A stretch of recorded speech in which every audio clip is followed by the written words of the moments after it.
This is Dead Air, Episode 1, Claire Dawson. Written by Andre Paulin. Read to you by Danica DeMonico. Claire Dawson, Episode 1. You wake up before the sun. That's the first rule of living here. You don't wait for the light to tell you the day has started, because by the time the sun clears the eastern wall, half the work needs to be done. My alarm clock is the sound of Marcus coughing in the next room. It's a deep, wet sound that rattles his chest, a souvenir from the first winter when we didn't have enough firewood and everyone was breathing in freezing damp air for 3 months straight. He coughs, the floorboards creak as he puts his boots on, and I know it's time to get up. I sleep in my clothes during the winter. Most of us do. Taking them off just means you have to put freezing cold fabric against your skin in the morning, and nobody hates themselves enough to do that on purpose. I roll out of the narrow cot, pull my boots on, and grab my father's coat. It's too big for me, the sleeves hanging past my knuckles, but it smells like him, like old tobacco, engine oil, and leather, and it's the warmest thing I own. The air in the hallway is so cold it hurts to breathe. I walk past Marcus's door without knocking. We have an understanding. In the mornings, before the coffee is made, we don't speak. We just exist in parallel lines until the caffeine hits our systems. I step out the front door, and the cold hits me like a physical blow. The town is quiet at 5 in the morning. It's a small place, maybe 200 people left. We're surrounded by a patchwork wall made of shipping containers, old school buses, corrugated steel, and anything else heavy enough to stop a body from pushing through. From the outside, it probably looks like a junkyard. From the inside, it looks like the whole world. I walk down Main Street. It used to be paved, but 4 years of heavy carts, horses, and neglect have turned it into a rutted path of frozen mud. I can see the breath pluming from the sentries on the catwalk above the main gate. They look down at me, and I raise a hand. They nod back. No words, just the silent acknowledgement that we all survived another night. My first stop is always the stables. They're located on the south side of town, backed up against the strongest section of the wall. We have 12 horses. They're our most valuable asset. Cars need gas, and gas goes bad. Gas is noisy. Gas attracts them. Horses just need grass, water, and care. I slide the heavy wooden door open, and the smell hits me immediately. It's a warm, earthy smell. Manure, hay, and the sweet, musky scent of the animals themselves. It's the best smell in the world. It means life. Buster, the big draft horse, nickers when he hears my boots on the dirt floor. I walk over to his stall and rest my forehead against his neck for a second. He's warm. He's solid. He doesn't ask me for anything. He doesn't expect me to be strong or brave or make decisions that keep people alive. He just wants his oats. "Morning, big guy," I whisper. I start the routine, mucking out the stalls, checking their hooves for stones or rot, breaking the ice in their water troughs with the handle of my knife. It's physical work, the kind that makes your shoulders ache and your hands blister, but I love it. It's the only time of day when my mind is completely quiet. I don't think about the infected. I don't think about the dwindling medical supplies. I just think about the pitchfork, the hay, and the animals. Around 6:30, Sarah comes in. Sarah is 20. She has short, buzzed hair and a nervous energy that makes her constantly tap her fingers against her legs. She's one of the newer rangers. I'm supposed to be training her, but mostly I just try to keep her from getting herself killed. "Morning, Claire," she says, her voice tight from the cold. "Morning, Sarah. Grab a brush. The roan needs grooming." She grabs a stiff-bristled brush and starts working on the roan's flank. She's too fast, too aggressive. The horse shifts nervously. "Slow down," I tell her, not looking up from Buster's hooves. "You're not sanding a floor, you're brushing an animal. They feel your energy. If you're anxious, they're anxious." She stops, takes a deep breath, and starts again. Slower this time. "Sorry, I didn't sleep well." "Nightmares?" "No, just listening. The wind sounded like, you know." I know exactly what she means. The wind howling through the gaps in the corrugated steel sound exactly like the low, wet groans the infected make when they're pressing against the wall. It's a sound that gets into your head and stays there. echoing long after they're gone. It was just the wind, I say. It's a lie, but it's a necessary one. We all lie to each other here. It's the only way we keep from going crazy. I know, she says softly. I know. We finish the horses in silence. By the time we're done, the sun is finally starting to crest the eastern wall, casting long gray shadows across the frozen mud. The town is waking up. I can hear the clang of pots from the communal kitchen, the sound of wood being chopped, the low murmur of voices. It's time to go to work. Being a ranger isn't like being a soldier. We don't march in formation. We don't have uniforms. We're just the people who are willing to go outside. We're the ones who scavenge for supplies, patrol the perimeter, and deal with the stragglers that wander too close to the walls. Marcus is waiting for me at the armory. He's the head ranger, though he'd punch you if you called him that. He's a big man, broad-shouldered, with a thick beard that's mostly gray now. He used to be a mechanic before the collapse. Now he's the guy who decides who goes out and who stays. "You're late," he says, handing me my rifle. It's a Winchester .308, my father's gun. The water troughs were frozen solid. Took longer to break the ice. He grunts, accepting the excuse. "We're doing a wide sweep today. 5-mile radius. Thomas thinks there's a herd moving south, following the river." Mayor Thomas, the man who likes to look at maps and draw lines with a red marker, pretending he's a general in a war room instead of a frightened man in a cold town hall. Thomas doesn't know a herd from a hole in the ground, I say, checking the action on the rifle. Smooth. Clean. "Maybe, but we're checking anyway. You, me, Sarah, and Miller. We leave in 10. I nod. 10 minutes. Just enough time to grab a cup of whatever they're calling coffee today and mentally prepare myself to step outside the gates. The world outside the walls is different. Inside it's cramped, dirty, and loud. Outside it's vast, empty, and silent. The kind of silence that presses against your eardrums until they ring. The kind of silence that hides things. We mount up. I'm riding Buster. He's not fast, but he's strong and he doesn't spook easily. Marcus is on a bay mare, Sarah on the roan, and Miller, a quiet guy who used to be an accountant, is riding a stubborn little gelding that hates everyone. The heavy iron gates creak open. The sound is deafening. We ride out, and the gate slams shut behind us, the heavy crossbar falling into place with a thud that vibrates in my chest. We're out. The air smells different out here. Cleaner, but sharper. It smells like pine needles, snow, and old rot. We ride in a diamond formation. Marcus takes point. I take the rear. Sarah and Miller are on the flanks. We don't talk. Sound carries for miles out here. The first hour is uneventful. We follow the tree line, staying off the main roads. The roads are dangerous. They're clogged with rusted cars, abandoned luggage, and the things that used to own that luggage. The woods are safer, even if they're harder to navigate. I watch the ground. I'm looking for tracks. Not animal tracks. Drag marks. The infected don't pick up their feet when they walk. They shuffle. They leave deep, continuous grooves in the snow and mud. We hit the river around noon. The water is black and sluggish, chunks of ice floating lazily downstream. Marcus holds up a hand, forming a fist. Stop. We pull the horses up. I slide my rifle out of the scabbard, resting it across my thighs. I scan the opposite bank.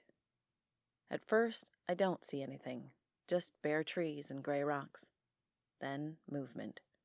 It's just one, a straggler. It's a man, or it was. He's wearing a torn business suit, the jacket hanging off one shoulder. His skin is the color of old bruised plums. He's missing his left arm from the elbow down, the bone protruding like a jagged white stick. He's wandering aimlessly along the riverbank, stumbling over roots, getting up, stumbling again. He doesn't see us. He's just moving, driven by that mindless, relentless engine in his brain. Marcus looks back at me and taps his own chest, then points to the straggler. He's asking if I want to take the shot. I shake my head. I point at my ear, then sweep my hand in a wide arc. Too much noise. A gunshot right now would echo up and down the river valley. If there's a herd nearby, it would draw them straight to us. Marcus nods. He slides off his horse, drawing the heavy machete he keeps strapped to his leg. I watch him wade into the shallow water, moving slowly, deliberately. The cold water must be freezing his legs, but he doesn't flinch. He crosses the river and comes up behind the straggler. The infected man doesn't even turn around until Marcus is right behind him. He raises the machete, brings it down in a brutal, efficient arc, and severs the spine at the base of the neck. The man drops like a puppet with cut strings. Marcus wipes the blade on the dead man's suit jacket, sheathes it, and wades back across the river. He mounts up, shivering slightly. "Just one," he whispers. "No tracks." "Just one," he whispers. "No tracks. Thomas was wrong." "He usually is," I whisper back. We turn the horses around and start the long ride back to the walls. That's the reality of being a ranger. It's not glorious. It's not heroic. It's hours of freezing silence punctuated by moments of brutal, necessary violence. It's killing a man in a business suit who's already been dead for 4 years just to make sure he doesn't wander too close to our home. We get back to the gates just as the sun is starting to dip below the horizon. The sky is turning a bruised purple. The gates open, we ride in, and they slam shut again. The sound is a relief. It means we survived another day. I take Buster back to the stables, brush him down, and give him an extra handful of oats. He earned it. The rest of the evening is a blur of routine. I go to the communal kitchen, get my ration of thin stew and hard bread, and eat it in silence at a long wooden table. I don't talk to anyone. I'm too tired to make conversation. After dinner, I walk to my mother's house. She lives in one of the smaller brick houses near the center of town. It's warmer there. I knock and she opens the door. She looks at me, her eyes scanning my face, my hands, checking for bites, for scratches, for the hollow look that means I lost someone today. When she sees I'm whole, her shoulders drop slightly. "You're late," she says. "Long sweep. Thomas thought there was a herd by the river." "Thomas is an idiot." I smile. I know. I step inside. The house smells like dried herbs and old books. She hands me a cup of tea. We sit by the wood stove. We don't talk about the patrol. We don't talk about the man by the river. We talk about the greenhouse. We talk about the roof on the medical clinic needing repairs. We talk about anything that isn't death. It's comfortable. It's normal. Or as normal as things get these days. But beneath the surface, the tension is always there. The knowledge that this could all end tomorrow. That the wall could fall. That the generator could die for good. That the food could run out. We live our lives on a tightrope, pretending we're walking on solid ground. I finish my tea, kiss her on the cheek, and walk back to my room. The town is dark now. The only light comes from the stars and the faint orange glow of the sentry's cigarettes on the wall. I walk into my room, take off my boots, and lie down on the cot. I pull my father's coat over me like a blanket. I close my eyes. I listen to the wind. I listen for the groans. And I wait for the sun to come up so I can do it all again. Living like this, packed together, rationing every crumb, every drop of fuel, it changes people. It strips away the polite veneer of civilization and leaves something raw and jagged underneath. You see it in the town square during the water distribution. Before the collapse, if someone bumped into you at the grocery store, you'd apologize. You'd smile. Now, if someone cuts the line at the water pump, hands go to knives. Voices get low and dangerous. I saw 2 men fight over a pair of boots last week. Not new boots, old, scuffed leather boots with worn soles. One man claimed he found them in the supply cache. The other claimed they were stolen from his porch. They fought in the mud, punching and tearing at each other like animals, until Marcus waded in and threw them both to the ground.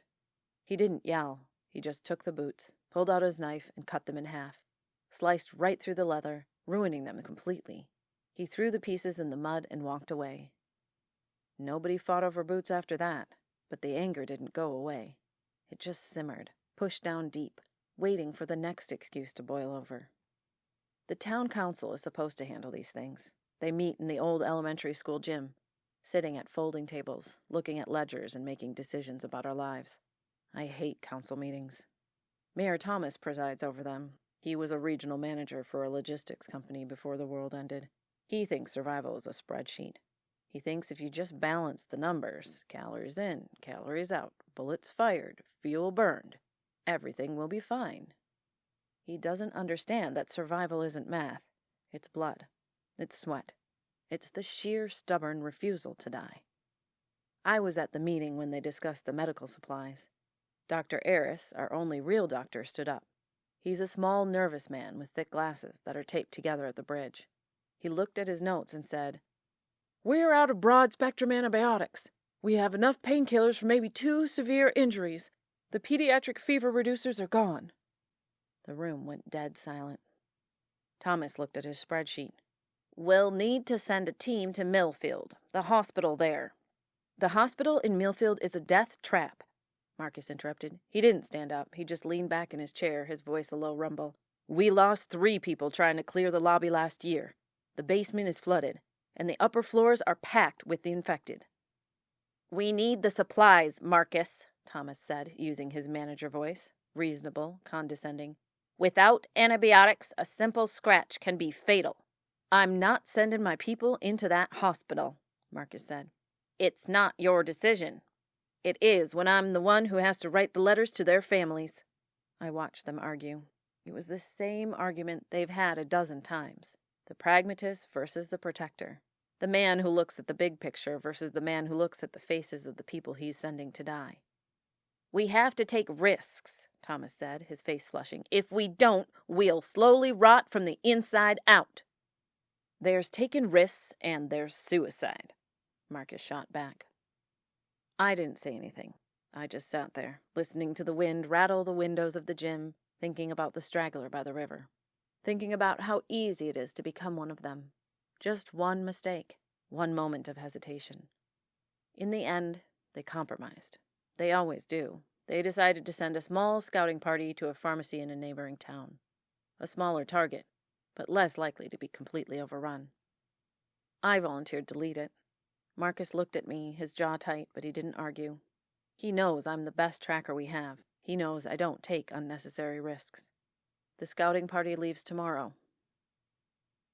I spend the rest of the day preparing. I clean my rifle again. I pack my gear. Extra socks, a waterproof tarp, fire-starting materials, water purification tablets. I sharpen my knife until it can shave the hair off my arm. I go to the stables to check on Buster. He won't be coming on this trip. We're going on foot. The pharmacy is in a densely packed suburban area. Too many abandoned cars. Too many fences. Horses would just be a liability. We need to be quiet. We need to be invisible. I brush him down, feeling the solid warmth of his muscles under my hands. "You be good for Sarah," I tell him. "Don't give her a hard time." He snorts and nudges my shoulder with his massive head. I walk back to my room as the sun goes down. The town is settling into its nighttime routine. The sentries are taking their positions on the wall. The smoke from the wood stoves is rising into the cold, clear air. I stop by my mother's house. I don't go inside. I just stand on the porch for a minute, listening to the faint sound of her moving around inside. I don't want to tell her I'm leaving tomorrow. She worries too much. She'll find out from Marcus after I'm gone. It's easier that way. Cowardly, maybe, but easier. I go back to my room. I lie down on the cot. I stare at the ceiling. Tomorrow, I go back out there. Back into the quiet. Back into the dark. I close my eyes and I try to sleep, but sleep doesn't come easily anymore. When I close my eyes, I don't see the dark. I see the faces of the people we've lost. I see Danny. I see Mr. Henderson. I see Lily. I see my father. He's standing by the fence at the ranch, squinting into the sun. He's smiling. "You're doing good, Claire Bear," he says. "You're keeping them safe." I want to tell him he's wrong. I want to tell him I'm just barely holding it together. I want to tell him I'm terrified all the time.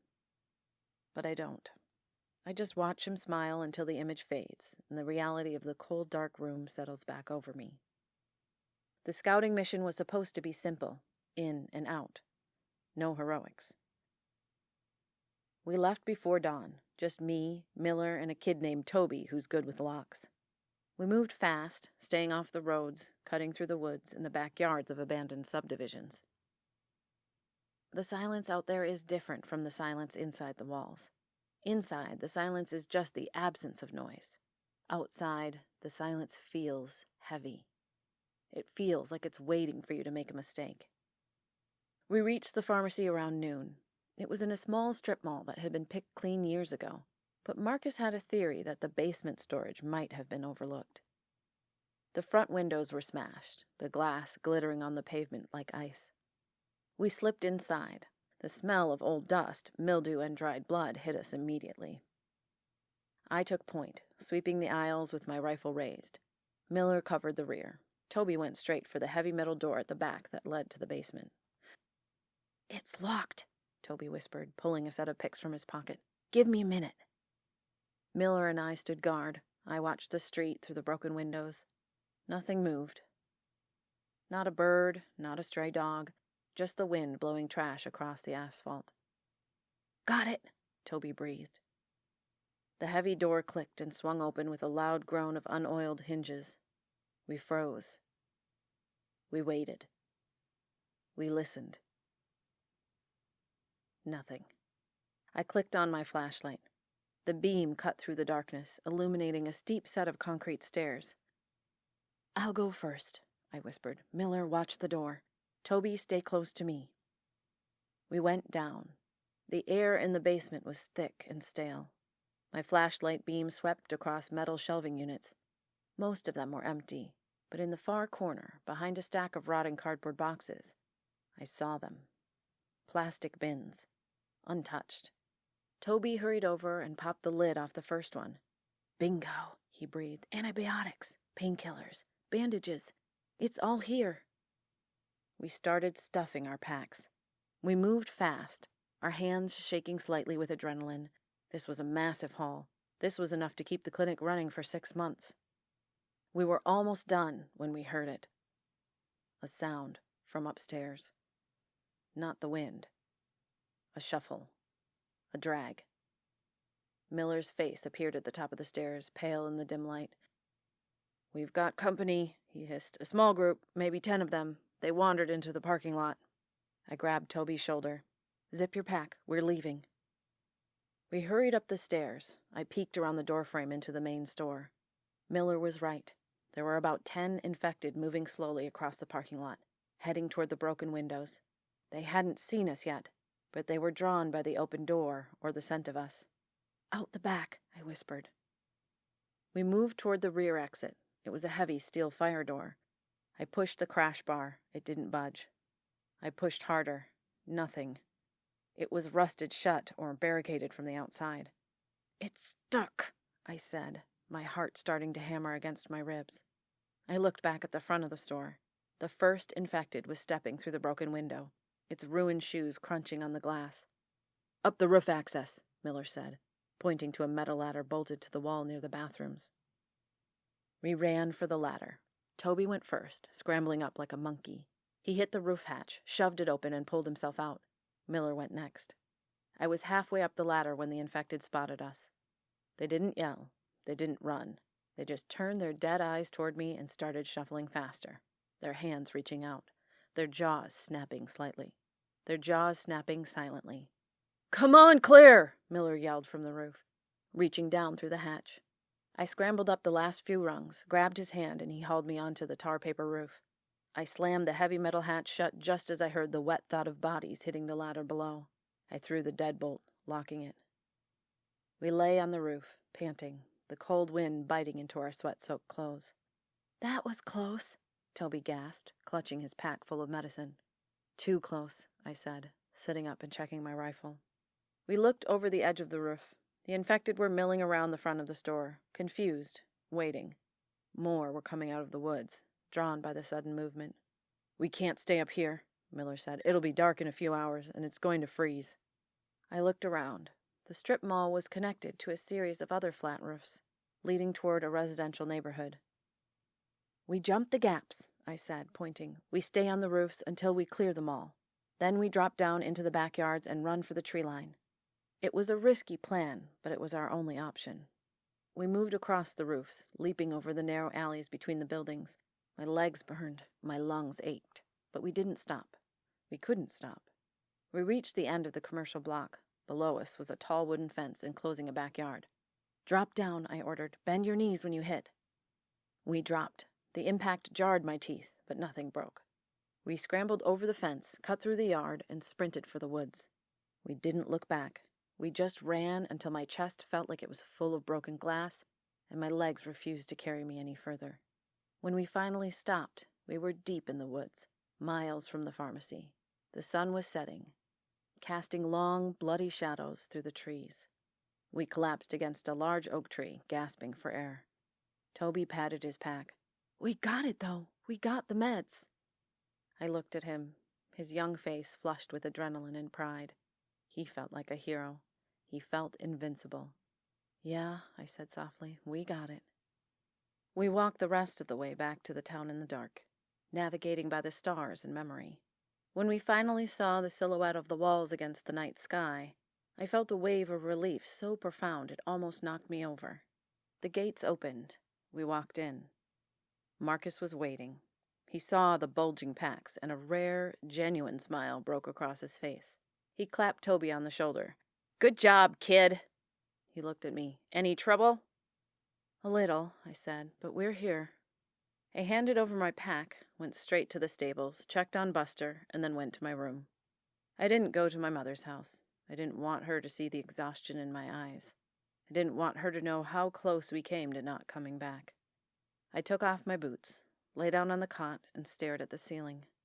That's the life. We risk everything for a few plastic bottles of pills. We survive by the skin of our teeth, and we call it victory. And tomorrow we'll wake up before the sun, and we'll do it all again. 2 days after we got back from the pharmacy, the weather broke, and not in a good way. The sky turned a bruised, ugly purple by mid-afternoon, and the temperature plummeted so fast you could almost hear the moisture in the air crystallizing. By nightfall, the wind was howling, tearing at the corrugated steel of the walls with a sound like tearing metal. Then came the snow. It wasn't a gentle dusting. It was a whiteout blizzard. The kind that erases the world outside your window and makes you feel like you're the last person left on Earth. When a storm like that hits, the town shuts down. There are no patrols. There are no scavenging runs. Even the sentries on the wall are pulled back to the guardhouses, because standing out on the catwalk in a blizzard is a good way to freeze to death, or get blown right off the edge. We just lock the gates, bar the doors, and wait. I spent the first day of the storm in the stables. The horses were agitated. They could feel the drop in barometric pressure, and the sound of the wind whipping through the gaps in the wood spooked them.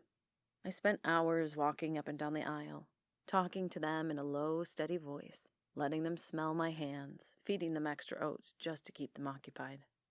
Buster stood in the corner of his stall, his head low, his ears flicking back and forth. I sat on an overturned bucket near him, wrapped in my father's coat, watching my breath turn to steam. I like the storms. I shouldn't, because they drain our firewood and make the rationing harder, but I do. They enforce a pause. The infected don't move in blizzards. They freeze solid, buried under snowdrifts until the thaw comes. For a few days, the monsters stop hunting us, and the only enemy we have to fight is the weather. It's a clean, simple enemy. It doesn't scheme. It doesn't ambush. It just is. On the second night of the storm, I couldn't sleep. The cold was seeping through the walls of my room, settling into my joints. I got up, pulled my boots on, and walked over to the communal hall. The hall is the old elementary school cafeteria. It's the largest indoor space we have, and during storms, people tend to gather there because it's easier to keep one large room warm than 50 small houses. When I walked in, the air was thick with wood smoke and the smell of unwashed bodies.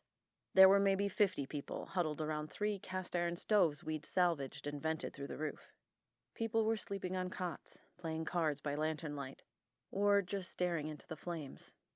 I saw Marcus sitting near one of the stoves, whittling a piece of pine with his hunting knife. I walked over and sat down next to him. He didn't look up. "Can't sleep?" "Too cold," I said, holding my hands out toward the stove. The heat was incredible. It felt like life itself radiating from the black iron. "Storm's supposed to break tomorrow," he said, blowing wood shavings off his lap. "Then we get to dig ourselves out." "Always something to dig out of," I muttered. Across the room, someone started playing a guitar. An old acoustic, missing the high E string. The player wasn't great, but he was strumming a slow, melancholic tune that seemed to fit the mood perfectly. The low hum of conversation in the room quieted down. People just listened. I watched the fire dance behind the grate of the stove, and my mind drifted. It drifted back to the ranch. Before the collapse, my father and I used to sit out on the porch during summer thunderstorms. We'd watch the lightning crack across the prairie, illuminating the rolling hills in stark, sudden flashes of white. He'd smoke his pipe, and I'd sit on the steps with a glass of lemonade, and we wouldn't say a word. We just watched the world put on a show. He was a quiet man. He didn't believe in talking just to fill the silence. He believed you only spoke when you had something worth saying. I remember the day the news started getting bad. The first reports of the riots in the cities. The frantic news anchors talking about a rabies-like virus. My dad had watched the television for about 10 minutes. Then he walked over, turned it off, and went out to check the fences. He didn't panic. He didn't pack the truck and run. He just tightened the perimeter. He knew what was coming before the rest of us did. He knew that the cities would burn and the country would go quiet. He died 3 weeks later. It wasn't the infected that got him, not directly. It was a group of panicked people from the city, fleeing the chaos, armed and terrified. They came up our driveway demanding our truck and our food. My dad told them no. He stood on the porch with his Winchester, calm as a stone, and told them to turn around.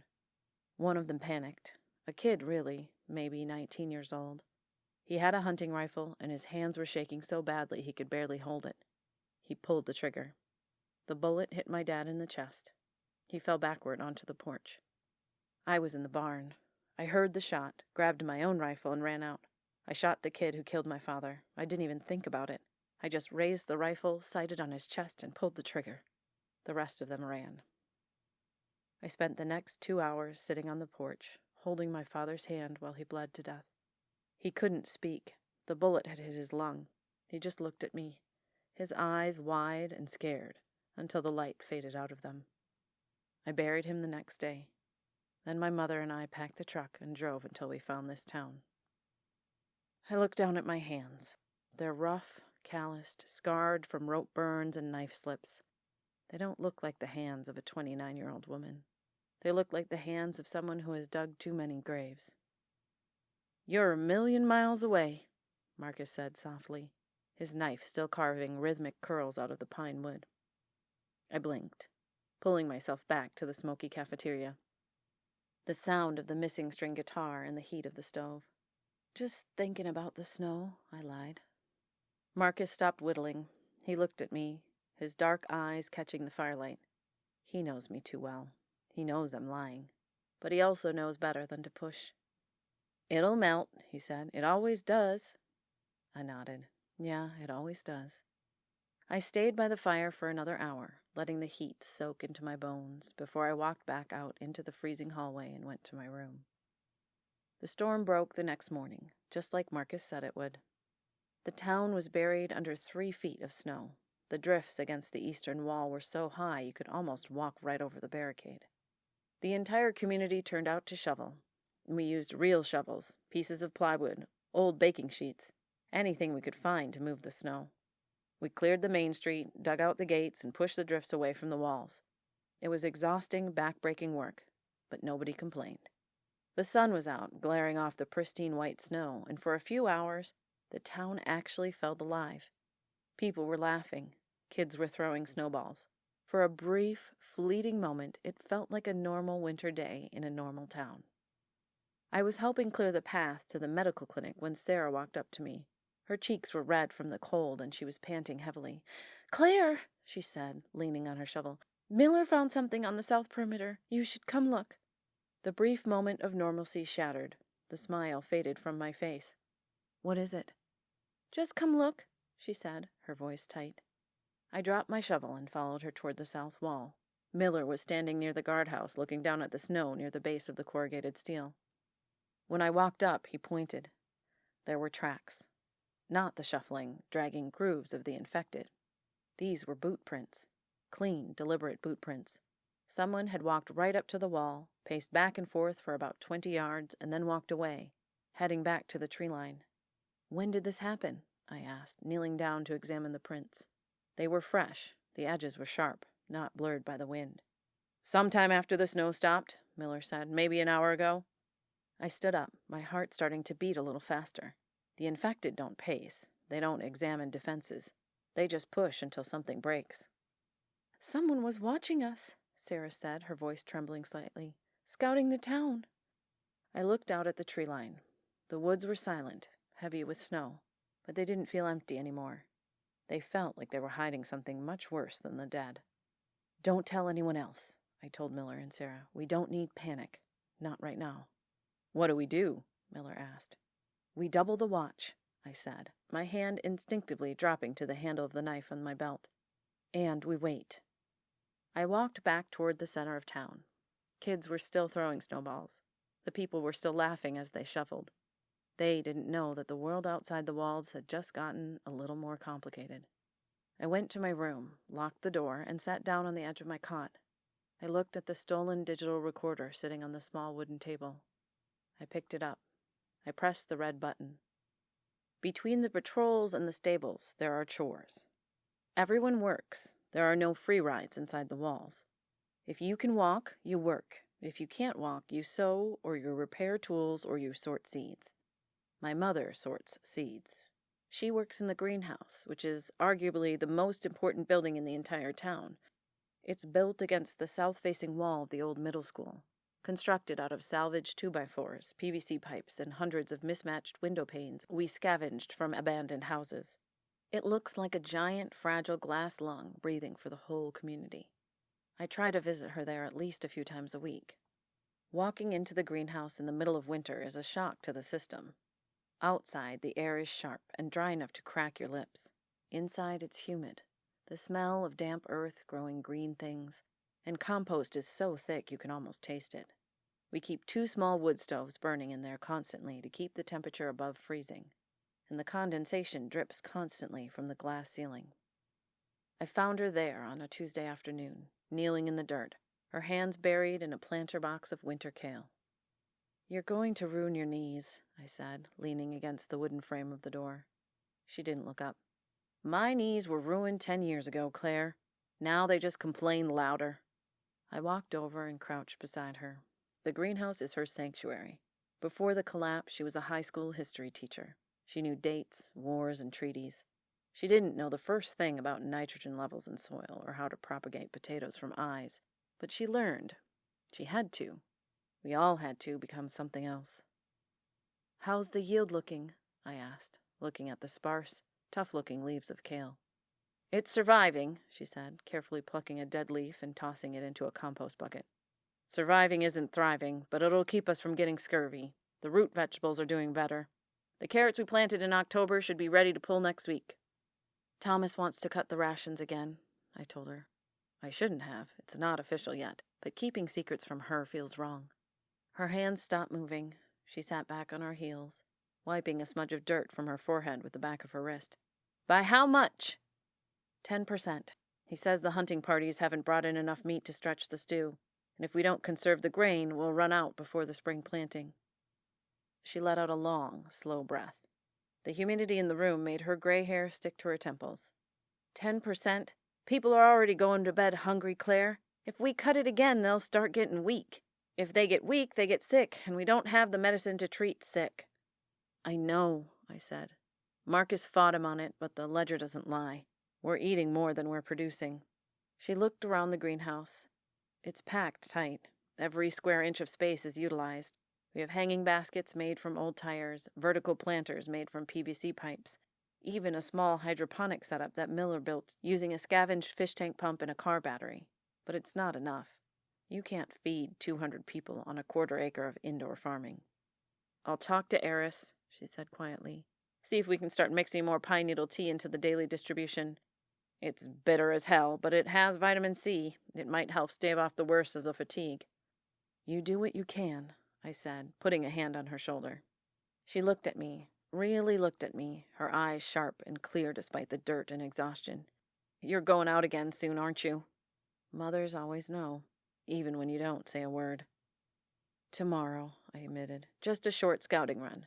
checking the traps on the northern ridge. "Be careful," she said. It's what she always says. It's her prayer. I'm always careful. "No, you're not," she corrected gently. "You're efficient. That's not the same thing as careful." I didn't have an answer for that, so I just kissed her cheek, tasting salt and sweat, and left her to her dirt and her seeds. The food rationing is the slow poison of this town. The infected outside the walls are a fast death. They tear you apart and it's over. The cold is a quiet death. You just fall asleep and don't wake up. But the hunger changes you. It starts as a physical ache, a gnawing in the pit of your stomach, but after a few months it becomes psychological. You start obsessing over food. You dream about it, you catch yourself staring at someone else's bowl of stew, wondering if they got a slightly larger piece of potato than you did. You feel a flash of genuine, murderous rage when someone drops a piece of bread in the mud. We try to supplement the rations with hunting. We have a few good hunters, men who used to track deer for sport and now do it for survival. But the woods are mostly empty. The infected scare off the game or eat it. Finding a deer is like finding a gold mine. Mostly the hunters bring back squirrels, rabbits, or birds. Lean meat, not enough fat to keep you warm. I've eaten things in the last 4 years that I wouldn't have fed my dog before the collapse. We all have. You close your eyes, you chew, and you swallow, because the alternative is starving. Worst part isn't the hunger itself. It's watching the kids. There are about 20 children in the town under the age of 12. They don't remember much of the before. They don't remember supermarkets, or fast food, or refrigerators full of snacks. They think being hungry is just the natural state of existence. Sometimes when I'm walking the perimeter, I see them playing in the dirt. They play games like Zombie and Ranger, chasing each other with sticks. They're thin. Their eyes are too big for their faces. And it breaks my heart, because I know that even if we survive the winter, even if the walls hold out, we're failing them. We're keeping them alive, but we're not giving them a life. It makes the decisions we make in the council meeting feel incredibly heavy. Every calorie is accounted for. Every ounce of fuel. That's why the tension in the town is so high. It's not just the fear of the dead. It's the fear that the person sleeping in the cot next to you might decide that they need your share of the food more than you do. It hasn't come to that yet. We're still a community. We still hold funerals. We still share what we have. But the winter is long, and the rations are getting smaller. Testing. I don't know why I said that. There's no one on the other end to tell me if the levels are right. There's no sound engineer in a booth giving me a thumbs up through the glass. It's just me. Me, a stolen digital recorder with half a battery charge, and the dark. I'm sitting in my room. The door is locked. I wedged the chair under the handle, even though the deadbolt works fine. I need to feel like I couldn't be interrupted. Like nothing could get in here unless I let it. We found boot prints on the south perimeter today. Fresh ones. Someone was watching the town. I told Miller and Sarah to keep quiet about it. I told them we didn't need a panic. That was the leader talking. That was Claire the Ranger, the one who knows how to handle things, the one who doesn't get scared. But I'm scared. I'm terrified. I can handle the infected. I know the rules with them. They're predictable. They want to eat. They want to spread. They don't stop until you destroy the brain. It's horrible. It's exhausting. But it's a math problem you can solve with a heavy piece of metal or a bullet. But people are different. If someone is scouting our walls, it means they want what we have. It means they saw the smoke from our fires. They saw our walls and they thought, I can take that. I keep thinking about the kid who shot my dad. He didn't look like a monster. He looked like a college student who was scared out of his mind. He was wearing a North Face jacket and expensive hiking boots. He probably played video games and worried about his grades before the world ended. And then he put a bullet through my father's chest because he wanted our truck. That's what people do when the rules disappear. They become the worst versions of themselves, justified by the sheer desperation of staying alive for one more day. I killed that kid. I shot him right in the center of his chest. He fell backward, his eyes wide with shock. and he bled out in the dirt of our driveway when my father bled out on the porch. I don't regret doing it. I really don't. If I hadn't, he would have killed me and my mother too. But I regret how easy it was. I didn't hesitate. I didn't think about his mother or his life or the fact that he was just terrified. I just saw a threat and I eliminated it. And every time I go outside the walls, every time I have to make a decision about rationing or who goes on patrol, I feel that same coldness creeping back in. I'm so tired of being cold. Not the physical cold. I mean the cold inside.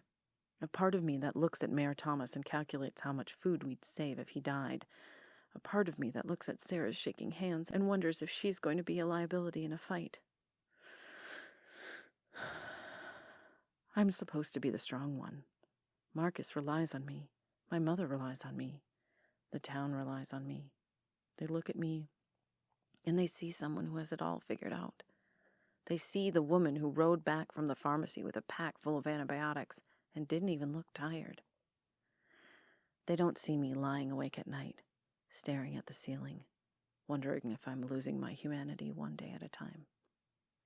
I try to hold on to things, little things. The smell of the stables, the taste of that canned peach Sarah gave me, the memory of my dad smoking his pipe on the porch. I try to build a wall out of those memories to keep the cold out, but the wall is getting thinner. Today, when I saw those boot prints, my first thought wasn't, how do we defend the town? My first thought was, how many of them can I kill before they kill me?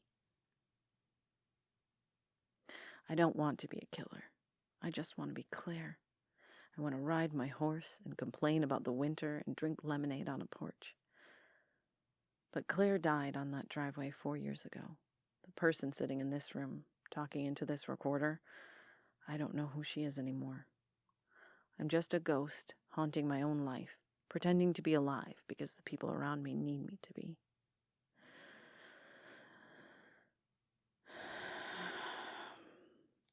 I can't tell my mother this. It would break her heart. She needs to believe that her daughter is strong. She needs to believe that my father's death meant something, that it made me resilient. I can't tell Marcus. He's already carrying too much weight. If he knew how close I am to cracking, he'd take me off the rotation, and then I'd be useless. And if I'm useless, I have no reason to be here. So I'm telling you, whoever you are, if anyone ever finds this, listen to me. Talking to a piece of plastic like it's a priest in a confessional. Tomorrow we're going to reinforce the south wall. We're going to set up tripwires in the tree line. We're going to prepare for whoever left those prints. If they come, we'll fight them. If they try to take what's ours, we'll kill them. Because that's the math. That's the equation we live by now. But tonight, I'm just going to sit here in the dark.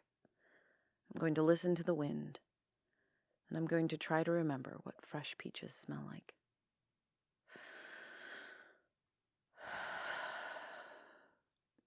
End of log.